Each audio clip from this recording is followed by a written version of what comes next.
Hi guys, मैं हूं कृतिका आदित्य। तो मालिनी की घर छोड़ने के बाद आदित्य और इमली के बीच में बहुत बुरी तरीके से माहौल क्रिएट हो चुका है, यानी कि दोनों के बीच फिर से तनातनी का माहौल हो चुका है।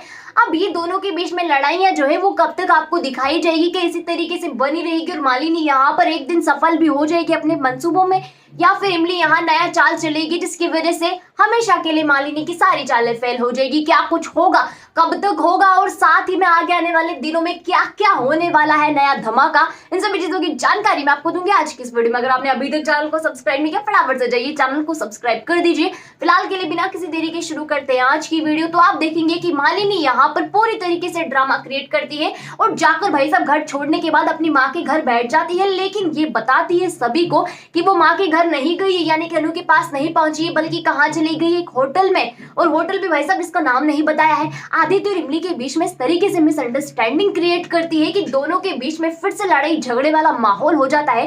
करवा चौथ का त्योहार है, यहाँ दोनों मियाँ बीवी अपने बात करने की बजाय उस मालिनी की बात कर रहे हैं, तो कैसे ही दोनों के बीच में प्यार होगा, कब होगा। और यहाँ पर प्यार तो भाई साहब बड़ी दूर की बात है, बात ही ढंग से नहीं हो रही तो प्यार क्या ही होगा, यानी कि दोनों के बीच फिर से माहौल गर्मा गर्मी वाला हो जाता है और दोनों एक बार फिर से लड़ पड़ते हैं मालिनी की वजह से। मालिनी से जैसे आदित्य बात करता है, यानी कि आदित्य के फोन पर मालिनी का कॉल आता है। जब मालिनी से बात करता है आदित्य, तब उसे पता चलता है कि मालिनी तो भाई साहब एक होटल में जाकर बैठी हुई और रात में भाई साहब एक अकेली औरत, वो भी प्रेग्नेंट, वो जाकर एक होटल में रह रही है। क्या ही होगा, यानी कि क्या ही हो सकता है अब इस घर का। तो आदित्य के दिमाग में ये सारी विचारधाराएं आ जाती है। आदित्य को लगता है कि इमली से बहुत बुरी गलती हो चुकी है और अब की बार में इमली को माफ नहीं करूंगा। इमली आकर पूछती है आदित्य से कि बात क्या हुई, मालिनी दीदी ने ऐसी क्या बात कह दी आपसे जिसकी वजह से आपका मुंह लटक चुका है। आदित्य कहता है कि क्या बात कहेगी वो, लेकिन तुम्हें शर्म नहीं है इमली, तुमने एक अकेली औरत को, प्रेग्नेंट है, जो उसे घर से बाहर निकाल दिया, इतनी रात को बेचारी जाकर होटल में रह रही है और साथ ही में हमें उस होटल का नाम भी नहीं बता रही है,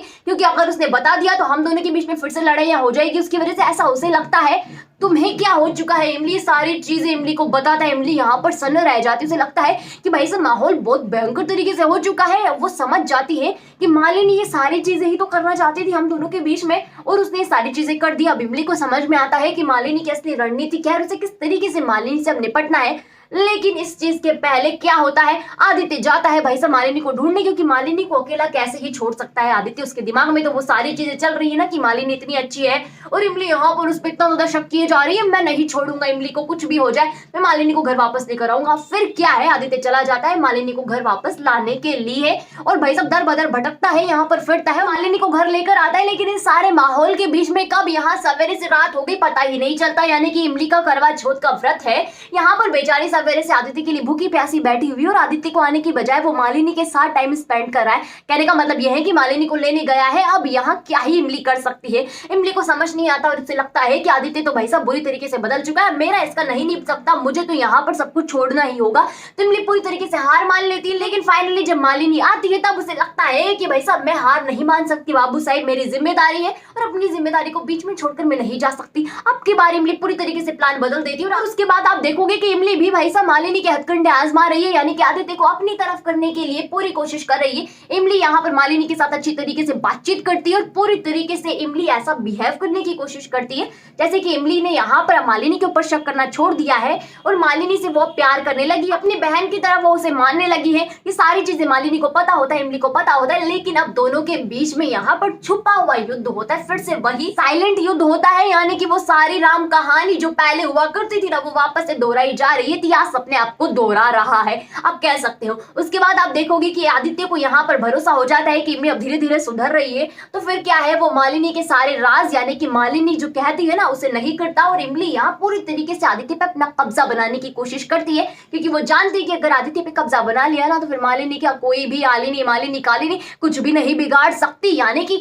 अगर आदित्य उसके कब्जे में हुआ ना, उसके पास हुआ ना, तो फिर मालिनी यहाँ पर कुछ भी नहीं कर सकती, क्योंकि मर्द के नब्ज वो अच्छे तरीके से जानते और इमली ने ऐसे नब्ज पकड़ी आदित्य की कि वो चाहकर भी नहीं जा सकता मालिनी के पास। तो मालिनी की सिट्टी पिट्टी गुम हो जाती है। उसके बाद तो आगे आने वाले दिनों में एक नए किरदार की भी एंट्री होने वाली है ना, वो भी विलन का किरदार निभाएंगे, तो मालिनी जाएगी, वो नए किरदार आएंगे और यहाँ पर फिर क्या है, धमाल मचेगा, यानी कि पूरी तरीके से फिर से राम कहानी जो है भटकने वाली है। लेकिन इन सभी चीजों के बीच में आप देखोगे कि आदित्य और इमली के बीच में जो प्यारी सी बॉन्डिंग और मिसअंडरस्टैंडिंग मालिनी क्रिएट करके गई थी वो हमेशा के लिए खत्म हो जाती है और आदित्य को हमेशा के लिए इमली पर भरोसा हो जाता है।